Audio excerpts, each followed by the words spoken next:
सर्वांग सम त्रिभुज ACP। अब त्रिभुज आपके सर्वांग सम हो गए। फिर से हमने पढ़ा है कि क्योंकि सर्वांग सम त्रिभुजों के संगत भाग क्या होते हैं, बराबर होते हैं, तो हमने इन दो त्रिभुजों को सर्वांग सम किया था। इसमें एक तो आ रहा है कोण 3 और कोण 4, ये आपस में हो जाएंगे बराबर।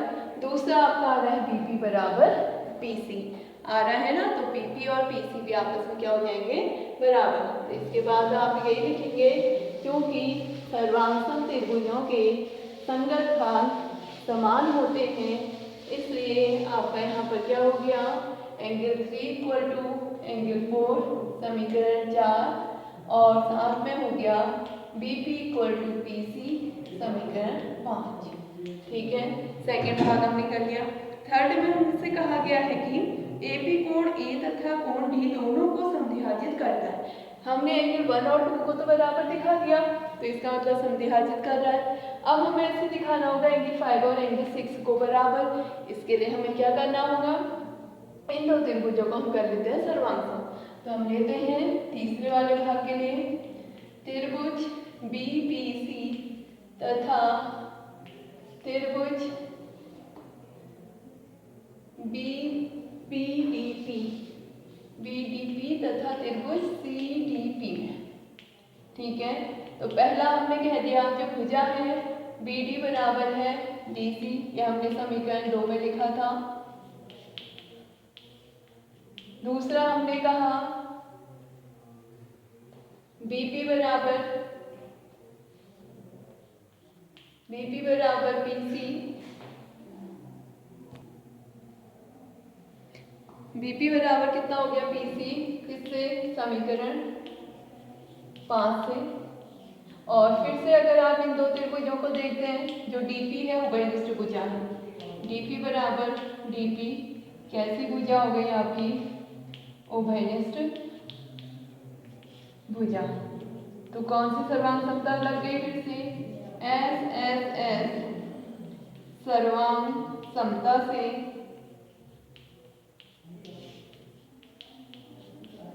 त्रिभुज BDP सर्वांग सम त्रिभुज CDP।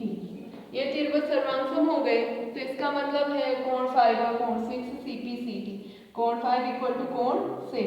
अब देखिए जो हम यहाँ पर लिखते हैं ना सर्वांग सम त्रिभुजों के संगत भाग समान होते हैं, तो उसकी जगह आप ये वर्ड मैंने आपको ऐसे वीडियो में भी बताया था, क्या यूज कर सकते हो, CPCD। तो अब हमने इसमें देखा जो कोण 1 है वो 2 के बराबर है, कोण 5 कोण 6 के बराबर है, यानी ये AP जो भुजा है वो कोण A और कोण D दोनों को क्या कर रही है, समद्विभाजित कर रही है। तो इसमें आप क्या लिखेंगे, since angle 1 equal to angle 2 तथा एंगल 5 इक्वल टू एंगल 6, तो इसलिए हम कह सकते हैं रेखाखंड AP कोण 1 कोण A तथा कोण D दोनों को समद्विभाजित करती है, समद्विभाजित करती है। इसमें मैंने आपको बताया था समद्विभाजित करने का मतलब क्या होता है, जिसमें सम में समान, द्वि मतलब दो, भाजित मतलब दो समान भागों में विभाजित करना। तो इसका मतलब है कि ये दोनों जब कोण बराबर है तो ये पूरे कोण को विभाजित कर रहा है, ये पूरे कोण को। तो AP जो रेखाखंड है वो कोण A और कोण D दोनों को समद्विभाजित कर रहा है। अब इसी में आपका लास्ट पार्ट है, AP रेखाखंड BC का लंब समद्विभाजक है। AP रेखाखंड BC का लंब समद्विभाजक का मतलब है कि समद्विभाजक एक तो ये भुजा बराबर दिखानी थी, वो हम दिखा चुके हैं। लंब मीन्स ये दोनों कोण हमें कितने के दिखाने होंगे, 90 के। अगर आप चित्र में देखते हैं कोण 3 और कोण 4 एक ही रेखा पर स्थित है, तो उन्हें हम कैसे रूप में कहते हैं, रैखिक। तो हम कह सकते हैं since angle 3 plus angle 4 equal to 180 reason रैखिक युग। एक ही रेखा पर स्थित होने पर हमें कहा जाता है रैखिक युग।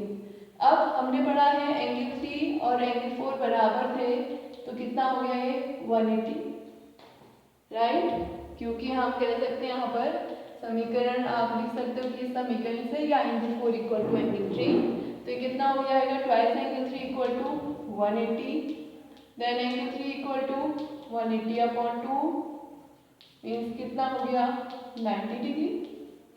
तो इसलिए हम कह देंगे एंगल 3 एंगल 4 कितने हो गया 90। तो हम कहेंगे since BP equal to PC तथा angle 3 equal to angle 4 equal to 90 degree, हम BP इक्वल टू PC पहले सिद्ध कर चुके हैं, तो इसलिए हम कह सकते हैं अतः क्या लिखेंगे जो क्वेश्चन में कहा है, अतः AP रेखाखंड BC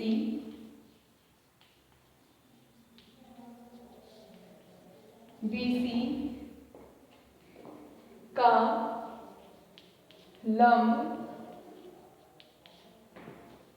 समद्विभाजक है, लंब समद्विभाजक है।